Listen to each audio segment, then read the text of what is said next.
MLC పదవుల race టీడీపీలో మరోసారి హీట్ పెంచుతోంది. గవర్నర్ కోట ఎమ్మెల్సీ పదవులపై ఉత్కంఠ నెలకొంది. ప్రస్తుతం ఖాళీ అయిన 2 ఎమ్మెల్సీ స్థానాలకు ఎవరిని ఎంపిక చేస్తారన్న చర్చ ఇప్పుడు జోరుగా సాగుతోంది. ఒకవైపు సీనియర్ నేతల పేర్లు, మరోవైపు సామాజిక సమీకరణాల లెక్కలు, ఇంకోవైపు ప్రాంతీయ సమతుల్యతపై అధిష్టానం కసరత్తు చేస్తోంది. మరి ఎవరికి అదృష్టం కలిసి వస్తుంది? రేస్లో ఉన్న నేతలెవరు? ప్రస్తుతం గవర్నర్ కోటలో ఎమ్మెల్సీలుగా కొనసాగుతున్న పండుల రవీంద్రబాబు, మయానా జకియా ఖానం స్థానాలు ఖాళీ అయ్యాయి. ఈ 2 స్థానాలకు పేర్లను ఖరారు చేసేందుకు టీడీపీ కసరత్తు చేస్తోంది. ఇప్పటికే వివిధ సామాజిక వర్గాలు, ప్రాంతాలకు చెందిన నేతల పేర్లు పరిశీలనలో ఉన్నట్లు పార్టీ వర్గాలు చెబుతున్నాయి. 1-2 రోజుల్లో గవర్నర్ కు పేర్లు పంపించి ఆయన ఆమోదం తర్వాత అధికారిక నోటిఫికేషన్ విడుదలయ్యే అవకాశం ఉంది. దీంతో పదవులను దక్కించుకోవడానికి టీడీపీలో తీవ్ర పోటీ నెలకొంది. ఈ రేసులో మొదటి నుంచి వినిపిస్తున్న పేరు సీనియర్ నేత వర్ల రామయ్య.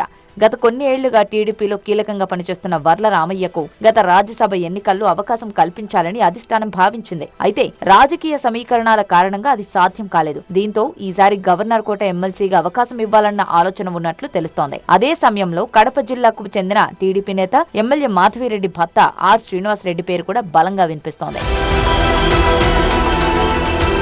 వీరితో పాటు ఇప్పుడు మరో పేరు కూడా తెరపైకొచ్చింది. మాజీ కేంద్ర మంత్రి పనబాక లక్ష్మికి అవకాశం ఇవ్వాలన్న ప్రతిపాదనపై కూడా అధిష్టానం ఆలోచిస్తున్నట్లు సమాచారం. కేంద్ర మాజీ మంత్రిగా, మహిళా నాయకురాలిగా అనుభవం, నెల్లూరు, రాయలసీమ ప్రాంతాలకు ప్రాతినిధ్యం, సామాజిక సమతుల్యత లాంటి అంశాలు ఆమెకు అనుకూలంగా మారే అవకాశం ఉందని పార్టీ వర్గాలు చెబుతున్నాయి. ఒకవేళ ఒక స్థానాన్ని ఎస్సీ మహిళకు కేటాయిస్తే మరో స్థానాన్ని బీసీ వర్గానికి ఇవ్వాలన్న ప్రతిపాదన కూడా పరిశీలనలో ఉన్నట్లు తెలుస్తోంది. బీసీ కోటాలో మాజీ MLA, TTD board member Janga Krishnamurthy, విశాఖకు చెందిన దువ్వారపు రామారావు పేర్లు కూడా పరిశీలనలో ఉన్నట్లు సమాచారం. ఇదే సమయంలో మైనార్టీ వర్గం నుంచి కూడా తమకు అవకాశం కల్పించాలని పలువురు అధిష్టానాన్ని కోరుతున్నారు.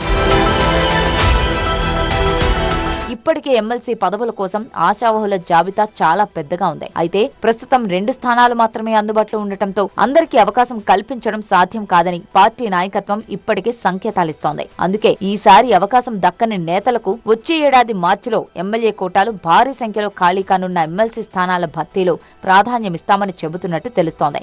మరోవైపు సామాజిక సమీకరణాలు, ప్రాంతీయ సమతుల్యత, సీనియారిటీ, పార్టీకి చేసిన సేవలు, భవిష్యత్ రాజకీయ అవసరాలు అన్ని అంశాలను బేరేజు వేసిన తర్వాతే తుది నిర్ణయం తీసుకునే అవకాశం ఉందని పార్టీ వర్గాలు చెబుతున్నాయి. ఈ లెక్కన గవర్నర్ కోటాలో ఖాళీ కానున్న ఈ 2 ఎమ్మెల్సీ స్థానాలు చివరి నిమిషం వరకు ఉత్కంఠ రేపే అవకాశం కనిపిస్తోంది.